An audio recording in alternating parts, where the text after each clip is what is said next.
Alright everyone, so for this video, I wanted to discuss something that is semi-controversial, no? And that's, is demo trading more harmful than beneficial? Now, I'm sure a lot of you, whether nung nagsisimula pa lang kayo or dahil nagsisimula pa lang kayo ngayon, nakatanggap kayo ng advice saying na, mag-demo ka muna or mag-paper trade ka muna prior to jumping and going live. Hintayin mo muna na maging profitable ka sa demo before you move on. 'Di ba? In one way, shape, or form, I'm sure na nakatanggap kayo ng ganong klaseng advice. Now, I am not saying that that's wrong. As I always say in all my videos, hindi ako naniniwala na may one size fits all para sa lahat. May mga bagay na gagana para sa ibang tao and may mga bagay na hindi gagana para sa ibang tao. However, my personal opinion is doing demo or paper trading can actually do you more harm in your initial development rather than good. So ano-ano yung mga potential hindrances or stumbling blocks ng demo or paper trading? Unang-una, the emotional effect is almost assuredly different. Ibang-iba pa rin ang nararamdaman ng isang tao kapag tunay na pera na ang nakataya. Normally, when we paper trade, parang video game lang yan eh. Bakit? Anytime, pwede nating i-reset. Kung matalo tayo, wala namang pong epekto sa atin. 'Di ba? Kung kunwari nawalan ka ng 100 million sa demo trading, wala pa rin namang consequence sa'yo yun eh. Hindi ka naman nahugutan ng pera sa bank account, hindi ka naman nawalan ng pera sa pitaka, hindi ka nawalan ng ipapakain sa anak mo. Correct? So ibang-iba ang emotional effect kapag tunay na pera na ang nakataya. Kahit 5 piso lang yan, kahit 100 piso lang yan, iba pa rin. Next, most people find it hard to take demos seriously, regardless of what they might say. Kasi wala namang nakataya eh, tulad ng pinag-usapan natin nung una. Bakit ko to siseryosohin? Kapag bored ako, ito parang maganda itsura, sige i-trade ko na lang. Ito hindi pa gaano hinog yung setup eh, pero feeling ko tataas yan, sige okay lang, trade ko na lang. And believe it or not, those traits, those small bad habits carry over eh.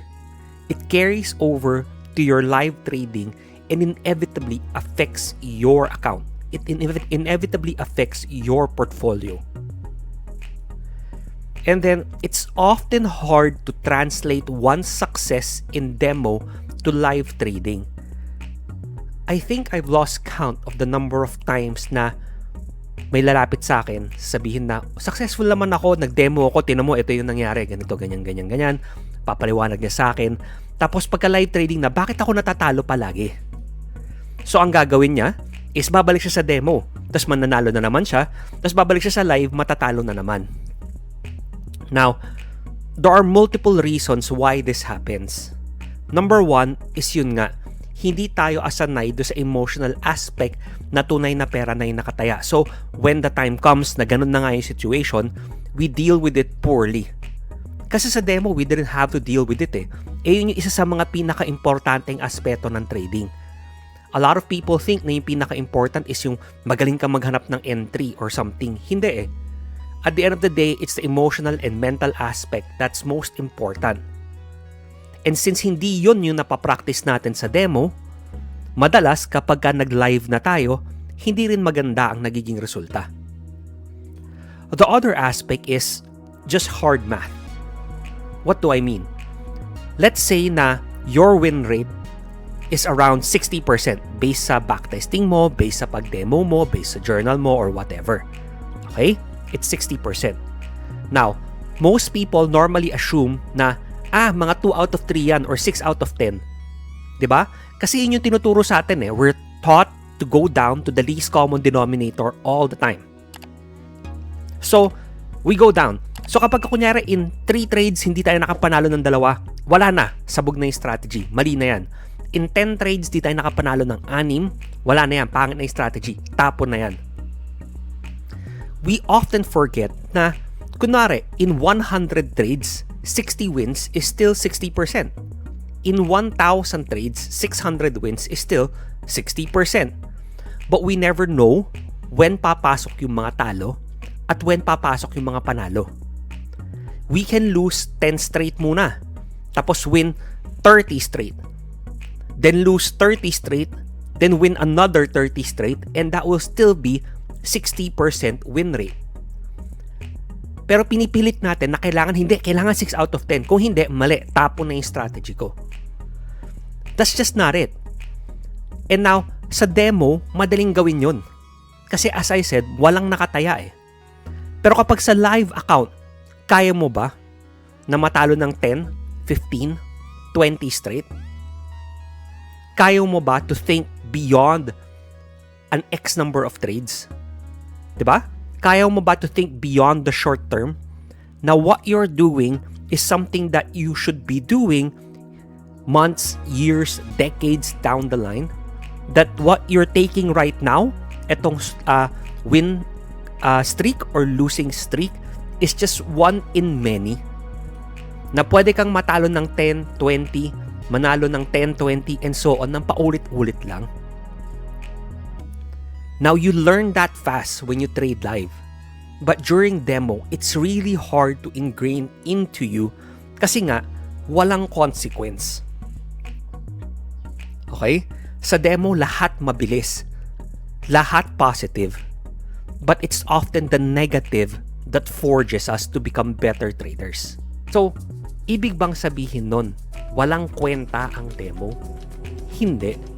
Meron ding use cases ang demo. Number 1, para sa akin, ang primary use case ko sa mga demo is to test out a broker's platform or interface or software, no? Regardless of kung ano man yung pinaka-applicable to that situation. I am not gonna tinker with the platform or the interface or the software using real money. Yun talaga, stupid yun. Diba? Parang kakalikutin ko lang, kailangan tunay na pera pa. Paano kung hindi ko gusto? Lalabas ko ulit yung pera ko.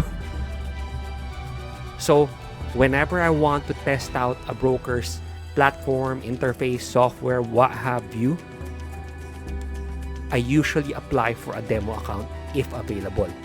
If hindi available, I will try to ask a friend or kakilala na gumagamit ng platform na yon to show me theirs. At kung wala pa rin, then hindi ko papatulan yung broker na yun. Again, tayo yung nagbabayad ng pera dun sa broker. They need to cater to our needs. And one of my needs is to be able to test things out before I commit. So if you are unable to do that, I'm not going to commit. Next, backtesting and forward testing. Now, backtesting is obvious, no? Obviously, hindi naman na ako pwede tumaya ng pera sa nangyari na. Tapos na eh. Diba? Pero forward testing, kunwari meron akong bagong idea na sobrang hilaw. Meaning, it's just something that's ping-ponging inside my head for lack of a better term, no? Then, I would almost always do demo for it first.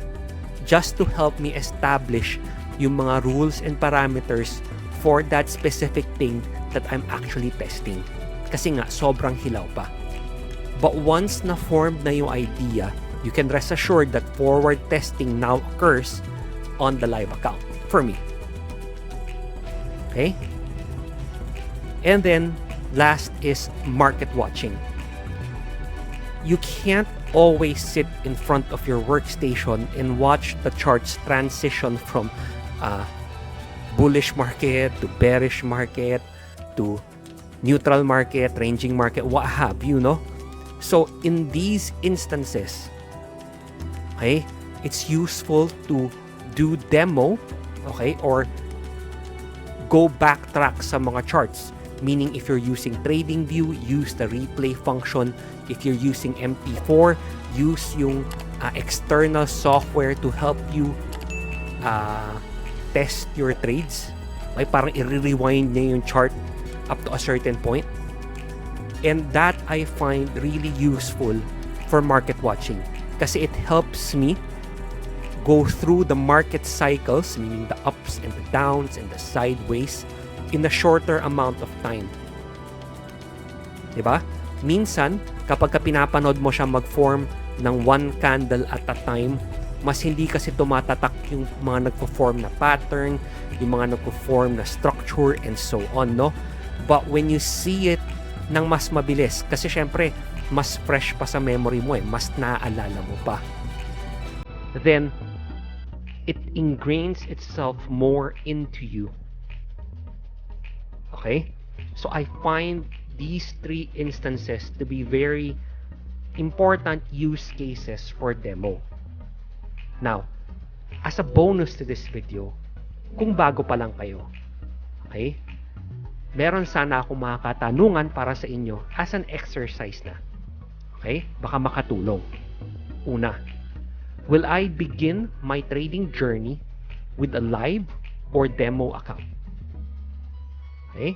As I said, if you're one of those people who can actually treat the demo account as if it's actually real, as in talagang 1:1, then by all means, no, take advantage of that edge. But if not, then you need to ask yourself, will I begin my trading journey with a live or demo account? If I choose demo, when will I feel confident enough to go live? Now, I've asked a lot of people this particular question. Okay? Maraming mga bagong trader na nagpapaturo or lumalapit, and whenever I ask them this, the usual answer is kapag ka-profitable yung demo account nila. Or kapag ka maganda yung performance nila, meaning maganda yung win streak, panalo. Diba? 10 straight wins, 20 straight wins, whatever yung demo account nila. Now, whenever I hear that, I always remind them na success sa demo does not necessarily equate to success sa live account. Okay? Let's say, for argument's sake, that the strategy that you're using has a 60% win rate. That's not bad. Yeah, 60%. So for a lot of people, sa utak nila, 6 out of every 10 trades mapapanalo ko. Diba? Kasi, yun eh. That's how we do math. We bring it down to the least common denominator o kung ano man yung tawag doon. But if you really think about it, 60% means 60 out of 100 or 600 out of 1,000. Paano kung nag-live account ako tapos mag-10 straight losses ako?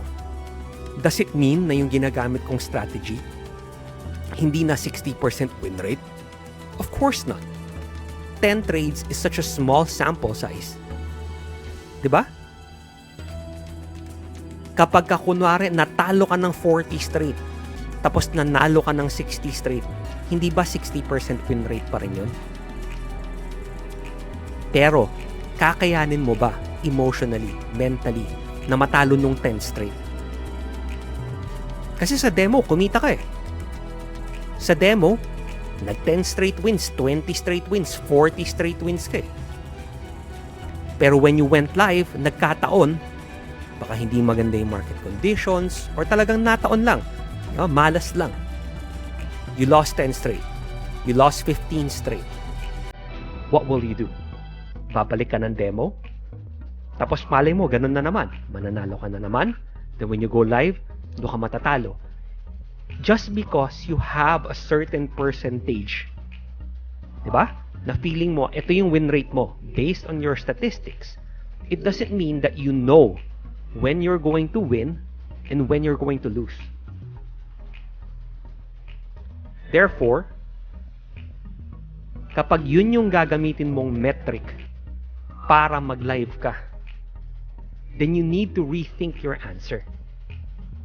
Kasi, baka maipit ka lang sa vicious cycle. And then finally, how much am I initially going to fund my trading account with?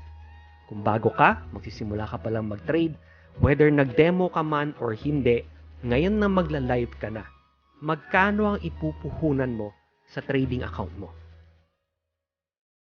Now, a lot of people, nasisilaw sila sa effect ng compounding. Parang kaya sabihin nila, kunwari, naglagay ako 5,000 pesos. Okay?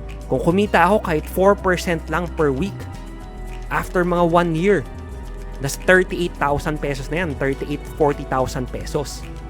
Diba? 5,000 ko, naging ganong kalaki. But, there's no assurance na linggo-linggo mananalo ka. Yes, 4% is a modest amount. Diba? In fact, it's a realistic number.